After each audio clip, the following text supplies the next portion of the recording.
আসসালামু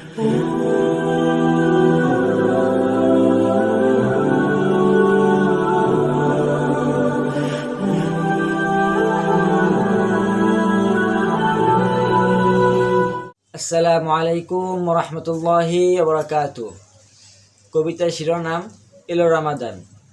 লেখনীতে শাহ আলম। বছর ঘুরে আবার এলো সোয়াবের মৌসুম, শুরু হলো মুত্তাকিনের সোয়াব কেনার ধুম। প্রথম 10-এর জোয়ার আসে রহম নদীর মাঝে, সে জোয়ারে লও মুমিন মহান রবকে খুঁজে। দ্বিতীয় 10-এ করো মুমিন মাগফিরাত কামনা, ক্ষমা করো ওগো রহিম করেছি যত গুনাহ। তৃতীয় 10-এ আসবে যখন নাজাতের পালা, প্রভু তোরে রাত জেগে গাথো প্রেমের মালা। বছর ঘুরে আবার এলো মাহে রমাদান, বিশ্বের বুকে শুরু হলো পুণ্যের মহাবান। এই মাসে আদায় করলে নফল ইবাদত, নফল তোমার হবে মুমিন ফরজ সমবরকত। আদায় করলে একটি ফরজ রমাদান মাসে, 70 ফরজ সওয়াব পাবে গুনাহ যাবে মুছে। হাত খুলে করো মুমিন খয়রাত সদকা দান, সওয়াব পাবে অফুরান প্রভু দিবে সম্মান।